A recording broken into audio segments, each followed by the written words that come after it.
जैसे हमारे यहाँ स्वर्ग और नर्क की व्यवस्था है, वैसे ही मुसलमानों में जो नर्क में जाता है उसे दोजक कहते हैं। तो एक हमारा शायर मर के दोजक में गया, जो मुसलमानों में नर्क कहा जाता है। तो वहाँ की व्यवस्था देख के ताली बजाने लगा, मुस्कुराने लगा, ठहाके लगाने लगा। तो वो जो नर्क का मैनेजर था उसने कहा, ऐसी कौन सी बात है जो तू यहाँ आके मुस्कुरा रहा है?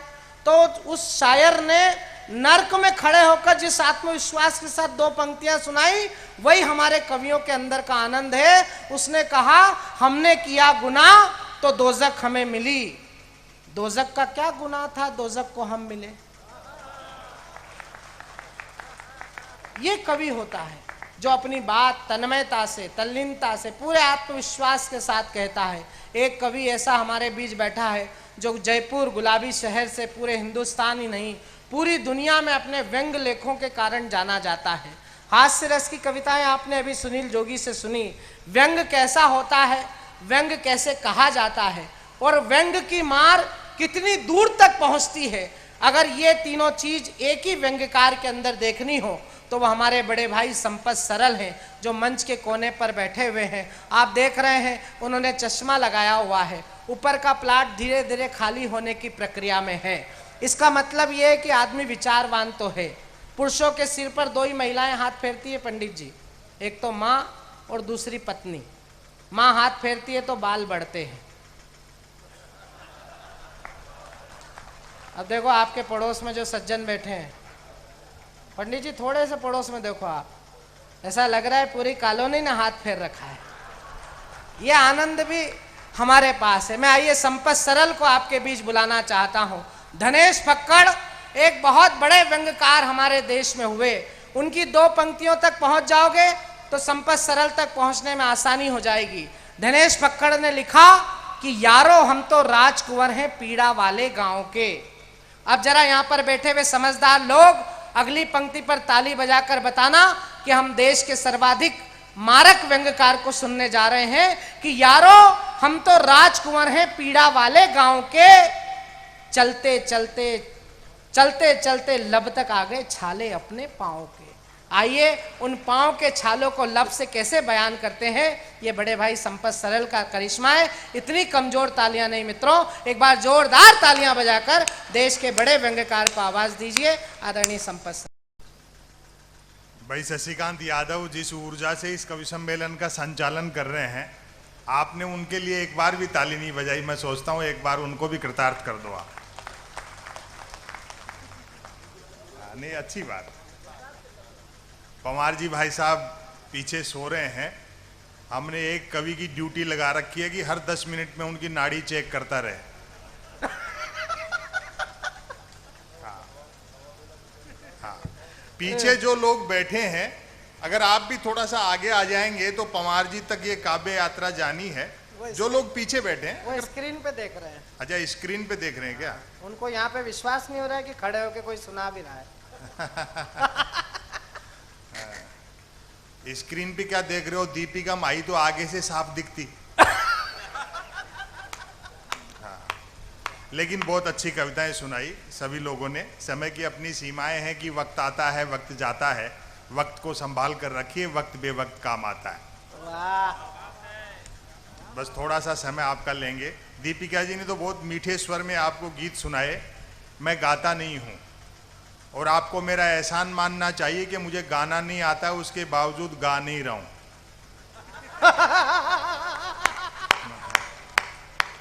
बढ़िया संपत भाई। जितने लोग यहाँ बैठे हैं सुन सब मन से रहे हैं। ये तो कवियों की आदत हो खराब, बजाओ ताली बजाओ ताली।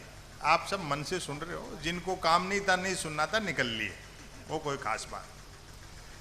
मैं सबसे पहले बधाई देना चाहता हूँ आदरणीय दीपक जी को। किसी बड़े विद्वान की उक्ति है कि आपको विरासत में क्या मिला, इससे ज्यादा महत्वपूर्ण यह है कि आप विरासत में क्या छोड़ करके जाएंगे। उन्होंने एक बड़ा काम यहाँ किया जिसके निमित्त हम सब यहाँ एकत्र हैं। मेरे गंजेपन को लेकर के और साहब को भी थोड़ा सा हंसी मजाक का पात्र बना दिया, निशाना बनाया। इसके भी एक फायदे हैं गंजेपन के। मुझे किसी शायर का एक शेर याद आ रहा है कि खोपड़ी गंजी मनोहर चीज है, कौन है जो बाल बांका कर सके।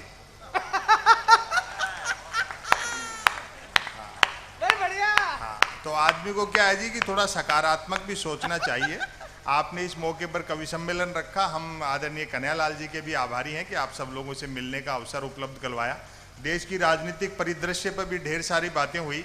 मनमोहन सिंह जी ऐसे प्रधानमंत्री रहे जो 10 साल तक साइलेंट मोड पे थे। हाँ, और व्यंग अच्छा लगे तो मुझे बताना, मनमोहन सिंह जी प्रधानमंत्री होकर के भी लगे नहीं। कहीं ऐसा तो नहीं कि सोनिया जी ने मनमोहन सिंह जी को प्रधानमंत्री बना तो दिया और बता नहीं रखा हो। वाह वाह भाई, बढ़िया संपत भाई, वाह वाह वाह वाह। अगले महान आदमी ने जाते जाते भी चुप रहने की परंपरा पूरी तरह से निभाई। मोदी जी को जीत की बधाई भी मनमोहन सिंह जी ने मिस कॉल से दी।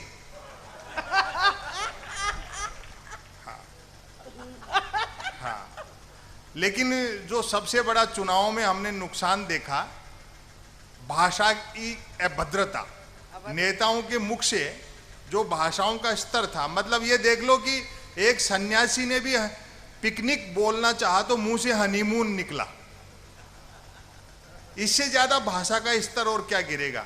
हमारे आदरणीय प्रधानमंत्री नरेंद्र मोदी जी ने तो बहुत ऊंची फेंकी। अभी केजरीवाल और तमाम पात्रों पर व्यंग हुए। हम कवि लोग किसी पार्टी से बंधे नहीं है, बात तक पहुंच जाओ तो मेरी बात का भी समर्थन कर देना।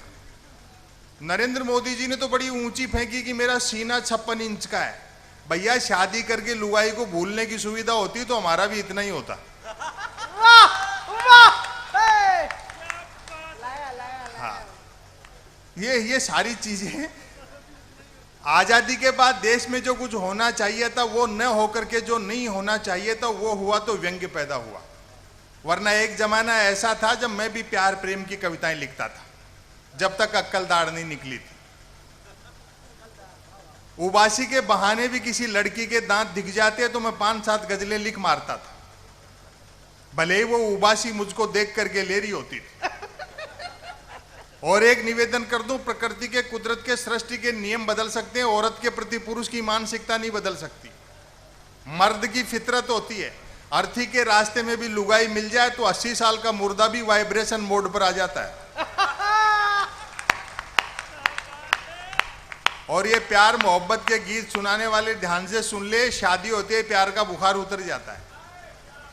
जैसे ही ब्याह की कुनेन खाई, प्यार का मलेरिया छू मंतर। मेरे एक मित्र ने प्रेम विवाह किया, नाम नहीं बताऊंगा वरना आप समझ जाओगे मैं दिनेश सिंदल के लिए कह रहा हूं। प्यार के दौरान जिस लड़की के साथ जो कंकर झील में फेंके थे, शादी के बाद दाल में निकल रहे हैं। और ताली तो आप इस बात पर बजाओगे, जिस लड़की को लेकर भागा था अब उसको देखते ही भागता है। शादी के 3 दिन बाद मिला, मैंने कहा नया नया प्रेम विवाह किया, पत्नी को लेकर सिनेमा जा, सैर सपाटा कर, क्या मंदिर मंदिर भटकता है। बोलो सुना यार, जोड़े ईश्वर बनाता है, बस उसी को ढूंढना है। क्योंकि ये बहुत त्याग और समर्पण का काम है। प्यार मोहब्बत आदमी को अपना कैरियर तक दांव पर लगाना पड़ता है। मैं ऐसे कई लड़कों को जानता हूं जो कॉलेज के जमाने में मेरे साथ पढ़ते थे, जिन्होंने अपने बाप की गाड़ी कमाई से प्रेमिकाओं को जलेबी खिलाई, आजकल शहर के नामी हलवाई बने हुए हैं। वाह। और मेरे मित्र का त्याग तो प्रेम के मामले में महात्मा बुद्ध से भी बड़ा है। बुद्ध अपनी पत्नी और बेटे को सोता हुआ छोड़कर चले गए थे। ये रोज रात को इंतजार करता है कि लुगाई सोए तो घर में घुसूं। और देखो, मैं तो हिंदी साहित्य का विद्यार्थी था, इसलिए मुझसे तो कौन प्रेम करती भाई, मरते हुए पे कौन मरेगा। लेकिन मेरे साथ 2 चीजें ठीक थी। एक तो साहित्य का विद्यार्थी था तो भाषा अच्छी थी, दूसरा मैंने ट्रकों से शेरो शायरी उतार रखी थी। तो प्रेम करने वाले मुझसे प्रेम पत्र लिखवाते थे, और मैं पंडित जी जिसके प्रेम पत्र लिख देता था उसके 2 नतीजे जरूर निकलते थे। या तो उसकी शादी हो जाती थी या फिर वो पिटता था। हालांकि बात एक ही है। आज भी कई मिलते हैं अपनी पत्नी और बच्चों के साथ जो मेरे प्रेम पत्रों की वजह से ब्याह गए, मुझे देखते ही दांत पीसते कि नालायक जॉर्ज बुश एक अच्छी खासी अमेरिकी फौज को इराक में उलझा दिया। हिंदुस्तानी आदमी आम दिन तो छोड़ो, 14 फरवरी को वैलेंटाइन डे आता है, उस दिन तक सुख से प्रेम नहीं कर सकता। 14 फरवरी को श्रीराम सेना वाले तो ये कह देते हैं कि जो भी प्रेम करता हुआ मिला उसको पीटेंगे। और सरकार पुलिस को यह हिदायत दे देती कि देखो इस दिन कोई प्रेम से वंचित नहीं रह जाए। जो प्रेम करते हुए मिलते हैं उनको तो श्रीराम सेना वाले पीटते हैं, जो नहीं करते उनको पुलिस वाले पीटते हैं। कबीर को, सूर को, तुलसी को, मीरा को पढ़ो तो पता लगे प्रेम दर्शन का विषय, प्रदर्शन का विषय नहीं। वाह वाह वाह वाह वाह वाह। तो अब आप लोग सुनने की मानसिकता में आ गए तो एक रचना मैं आपको सुना देता हूं। मैं गद्य पढ़ता हूं, वो गद्य मैं आपको सुना देता हूं। कि अजी की कवियां की टीम लंबी है और टेम थोड़ो है। टेम को अपनो महत्व है। मेरी भाषा समझ में आ रही है ना? हाँ, शेखावाटी तो आ ही जाएगी। टेम को महत्व देखो। वो दूल्हो जब तोरण पर गयो तो लड़की की मां नाराज होगी। मैं पहली बार देखियो, बोले जी मैं तो मेरी छोरी ने को नहीं बींद बूढ़ो है। गराती बराती सब समझा लिया, बोलो ना जी छोरी का तकदीर कोने फोड़ना, मैं तो कोनी पे बींद बूढ़ो है। आर करके भी को आदमी भी ने समझायो, देख भगवान तने जो भी फैसलो करना वो फटाफट करनी, और बूढ़ो है जा रही है। तो कोई जो हाँ जो काम है ना जी वो टेम। एक तो क्या है जी, ये बूढ़ा लोगों को मजाक बहुत उड़ा हुआ है। ये समय से कटे हुए लोग नहीं है जो बूढ़े। अब जैसे अडवाणी जी का नाम ले दिया, ऐसा नहीं है। एनडी तिवारी जी का ले दिया, जानते सब हैं, लेकिन ये मोबाइल, इंटरनेट और टेलीविजन, कंप्यूटर में उलझी हुई पीढ़ी उनकी तरफ ध्यान नहीं दे रही है। एक किस्सों में था ना, सुनो बूढ़ा कितना अपडेट है। चुप इसलिए है कि यार समय खराब है, कोई सुनता तो है नहीं। वो एक ताऊ बस में सफर कर रहे हो 65-70 साल को, तो एक नौजवान सिगरेट सिलगाई। आवाज से सिगरेट की चिंगारी उछल करके ताऊ को कुर्तो जल गो। ताऊ कुछ नहीं बोलो। नौजवान देखे अरे यहाँ का कलजुग में यहाँ को ताऊ गुस्सो कर वो तो दूर हो तो कुछ कही नहीं रही हो, इसको बात करनी चाहिए। तो नौजवान नजदीक आकर के बोलो ताऊ राम राम। ताऊ बोलो राम राम। नौजवान पूछो ताऊ कौन सो गांव? ताऊ बोलो क्यों गांव भी बालक हो गए?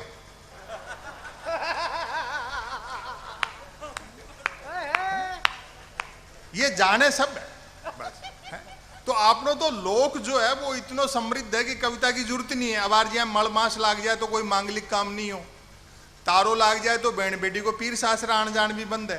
तारो लागवाना अपने देश की भाषा में बोलो तारो डूबनो। अब एक नई नई बहू बेचारी पीर जाने के लिए बैठी, तारो डूब बाड़ो। अच्छा तारो कब डूबो ये बात के लिए आपकी सासू ने पूछ भी नहीं सके, क्योंकि तारो भी का जेठ जी को नाम। तो एक दिन परेशान होकर अपनी सासू ने पूछे, बोले सासू जी और जेठ जी को नाम कब डूबे हुआ? तो सासू बोली बहू हो तो आई भी थी नहीं डूब गो। ये क्या है? ये लोक रंजन की बात है जी। मैं तो देखो शेखावाटी को रह बाड़ो, वो झुंझुनू डिस्ट्रिक्ट में मेरा गांव, मारा गांव में एक आदमी का पहली बार पिताजी गुजर गया। तो वो आपका दोस्त ने बोले यार देख मैं तो जिंदगी में पहली बार 12 दिन बिजी रहूंगा, तू यो किरायो लेर पिताजी ने हरिद्वार गालिया। तो वो दोस्त चालो पूरा किरायो तो खुद खाकर भी का पिताजी ने गए बीच में गिरा मेरठ गाजियाबाद का आसपास। वापस आको 12 दिन निकल गया। एक दिन भी ने खटको होगो जी को बाप मरियो कि यो ठेठ तो को नहीं पूछो नहीं इतनी जल्दी कहीं आयो। तो वो देखो दोस्त बुरो भी न मान जाए तो वो तरकीब से पूछो, बोले यार सपना में रात में मेरा पिताजी आया, वह बोले तू अजीब आदमी ने हरिद्वार भेजो पूरो बाढ़ो तो खुद खागो और मान तो वो बीच में पटके। तो वो दोस्त बोले यार देख बात तो तेरी ठीक है, लेकिन मैंने दुख ही बात को है कि तेरा बाप में मर कर के भी अकल नहीं आई। सपना में जितनो अठिन चाले उतनो बठिन चाल तो हरिद्वार पहुंच जा।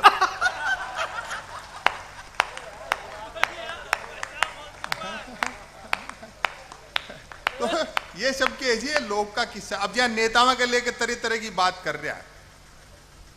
अगर आदमी में थोड़ी बहुत निर्लज्जता न हो तो राजनीति में जानो ही बेकार है। बढ़िया की तो पहली शर्त है। हाँ भी कोई किस्सो सुन लो, गांव में कोई भी आदमी से गलत काम हो जाओ तो एक ही सजा है, करो कालो मुंह गधा पे बिठाओ और गांव की गलिया में घुमाओ। एक आदमी से होगी गलती, राजनीति को चरित्र देख जो, गलती होगी तो करो कालो मुंह गधा पे बिठाओ और गांव की गलिया में घुमाओ। गलिया में घूमतो कुदरती वो खुद के घर के सामने से निकलो तो छत पर खड़ी हुई की लुगाई सारो नजारो देख रही। तो वो बेशर्म आपकी लुगाई ने क्या कहा, बोलो कि मेरी तरफ आंख फाड़ रही है, जाकर चाय चढ़ा बाहर आयो, अब तो 2 एक गली और बच रही है। इतनो कलेजो जी आदमी में हो ना जी, वो पॉलिटिक्स में जाए तो एक रचना सुन लो, समय तो यही चालते रहोगे, पवार जी ने भी सुनना है। मैं गद्य पढ़ता हूं और शायद जवाहर साहब पहले सुना आपने कभी? हाँ जी साहब, कई लोग पहले सुनेंगे। जीवन में जैसे जैसे सुविधाएं बढ़ी हैं सुख कम हो गया। यह दीपक जी को समर्पित है। आप देखना, आप बड़ा काम किया आपने। जीवन में जैसे जैसे सुविधाएं बढ़ी सुख कम हो गया, संघर्ष बढ़ा है, रोमांच कम हो गया। जो आनंद कभी आपको साइकिल में आता था वो आज कार में बैठने में भी नहीं आता। तकनीक ने सबसे बड़ा फायदा यह किया कि भौगोलिक दूरियां कम कर दी। सेकंड के कुछ हिस्से में आपका भेजा हुआ एक मेल अमेरिका चला जाता है, लेकिन आदमी से आदमी को दूर कर दिया। क्या बात। पहले जीवन की जो आपाधापी थी उसमें भी बड़ा रस था, वो खत्म हो गया। तब मैं इस तरह का जो समागम आपने यहां जुटाया है उसी को संदर्भित करते हुए एक लेख है, वे भी क्या दिन थे। पहली पंक्ति से पकड़ना, सुधीजन है। वे भी क्या दिन थे जब घड़ी एक आध के पास होती थी और समय सबके पास था। भाई बढ़िया लाइन है संपत भाई, वाह वाह। अच्छा सुनाओ तो अच्छा सुनते हैं। वे भी क्या दिन थे जब घड़ी एक आध के पास होती थी और समय सबके पास था। और अगली पंक्ति को नौजवान शायद जरूर पकड़ेंगे। आज की तरह नहीं था कि फेसबुक पर 5000 दोस्त हैं और परिवार में बोलचाल बंद है। वाह वाह वाह वाह वाह। हमारी कोशिश रहती है कि मोबाइल, इंटरनेट, कंप्यूटर में उलझी हुई पीढ़ी शब्दों से मोहब्बत करे, किताबों की तरफ लौटे, बुजुर्गों का सानिध्य हासिल करे। दोस्तों, एक निवेदन कर दूं, दुनिया की कितनी भी एडवांस टेक्नोलॉजी हो, उजाला बनाया जा सकता है, धूप नहीं बनाई जा सकती। जिन महनीय लोगों को आपने सुनने के लिए इतनी दूर दूर से बुलाया है, वो सब धूप बनाने वालों। तब देखें, पुराने समय के जो विरोधाभास थे उनका आनंद ले, बड़ा मन से आप सब लोग सुन रहे हैं। तब मोबाइल तो क्या, लैंडलाइन फोन तक नहीं होता था, अतः झूठ सिर्फ आमने सामने मिलने पर ही बोला जाता था। वाह वाह वाह वाह। अच्छा है। खान पान शुद्ध था और यादाश्त अच्छी थी। हर व्यक्ति को साथ साथ पीढ़ियां याद रहती थी, अपनी भी और गाली गलौज होने पर दूसरों की भी। हमारी प्राथमिक शिक्षा तो ऐसी थी जिसमें शिक्षा प्राथमिक नहीं थी। हमारा 50 बच्चों, 3 अध्यापकों, 2 पेड़ों और एक कमरे का स्कूल हुआ करता था। आज तो इतने के बल पर लोग यूनिवर्सिटी चला रहे हैं। पढ़ाई लिखाई को लेकर कतई तनाव नहीं रहता था, क्योंकि हम विद्यार्थियों और अध्यापकों के बीच एक समझौता था कि सप्ताह में 3 दिन वे स्कूल नहीं आएंगे और 3 दिन हम। बोलचाल में राजस्थानी का इस्तेमाल होता था, जैसे कोई अवधी, ब्रज, भोजपुरी, मैथिली बोलता है, लोक भाषा, अपनी मातृभाषा। अब तो हिंदी बोलने में शर्म आती है। बोलचाल में राजस्थानी का इस्तेमाल होता था। हिंदी सिर्फ शहरों तक सीमित थी, और यह व्यंग आप पकड़ लोगे, मेरा दावा है, और तालियों से मुझे बताना, हिंदी सिर्फ शहरों तक सीमित थी और अंग्रेजी तो पीने के बाद ही बोली जाती थी। कई प्रकार के खेल कूद थे। अब तो बच्चे गेम के नाम पर वीडियो गेम खेलते हैं। बच्चे भी क्या करें, खो खो, कुश्ती और कबड्डी तो संसद विधानसभाओं में चले गए। बाकी खेलों को क्रिकेट ने बाउंड्री लाइन से बाहर कर रखा है। जो चैनल खोलो क्रिकेट क्रिकेट। में तो एक दिन कमेंट्री सुन रहा था, बड़ी ऊंची बात बताई कमेंटेटर ने कि जब से वो धवन और कोहली उसने मूछें रखी हैं, तब से धुआंधार खेल रहे हैं। मेरे उस दिन समझ में आई कि दुनिया में महिला क्रिकेट क्यों पिछड़ा हुआ है। हालांकि क्रिकेट तब भी खेला जाता था, बैट का मालिक बैटिंग करता था और बॉल का मालिक बॉलिंग। फील्डर भी यही 2 होते थे। बैट टच न होने पर फेंकी हुई गेंद फेंकने वाले को ही लानी पड़ती थी। एक ओवर कुल कितनी गेंदों का होगा यह गेंद का मालिक तय करता था। बल्लेबाज पहले गेंद पीटता था, फिर मूड के अनुसार भागकर या चलकर रन बनाता था, तत्पश्चात गेंद लाता था।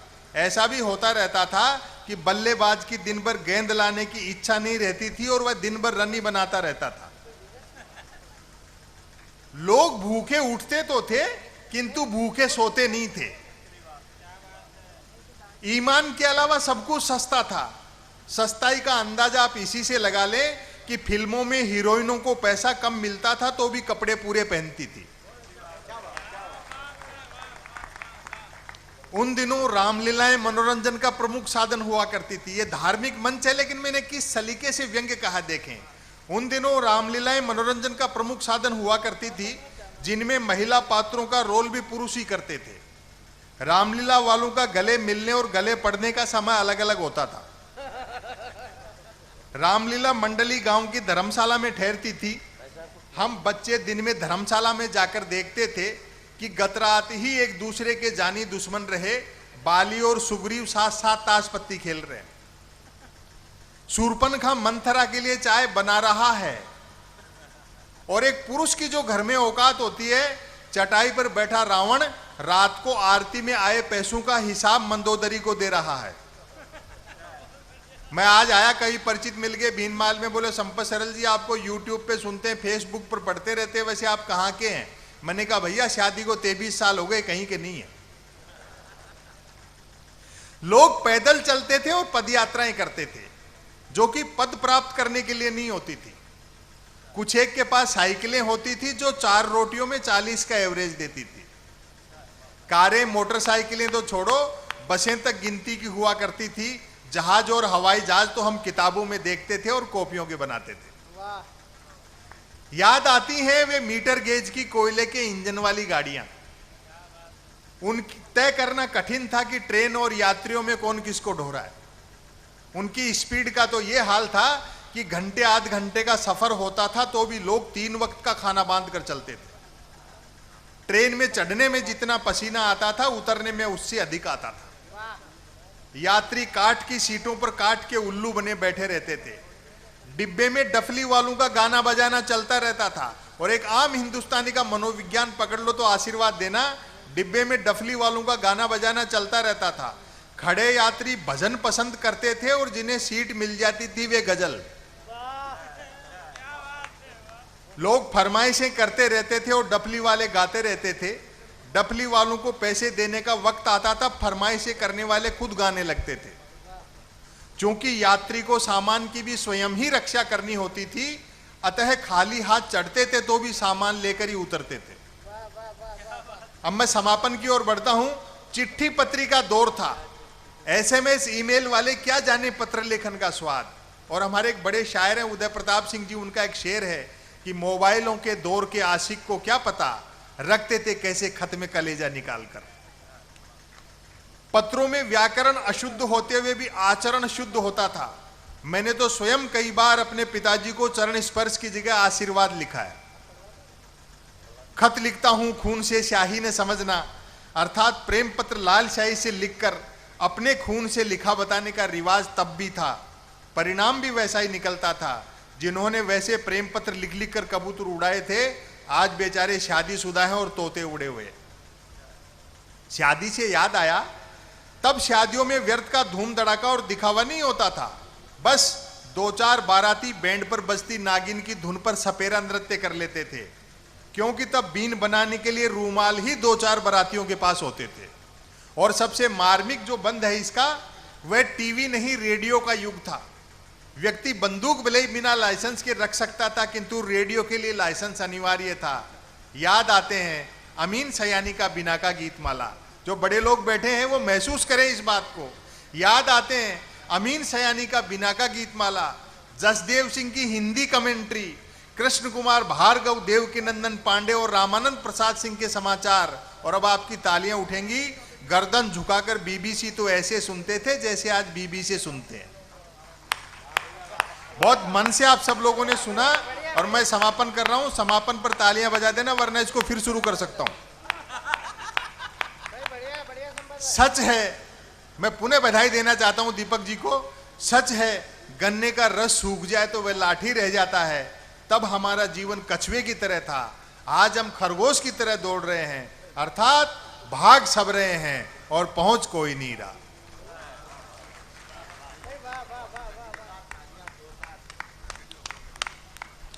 एक बार तालियां जोरदार बजा दें संपत भाई के शानदार व्यंगों के लिए।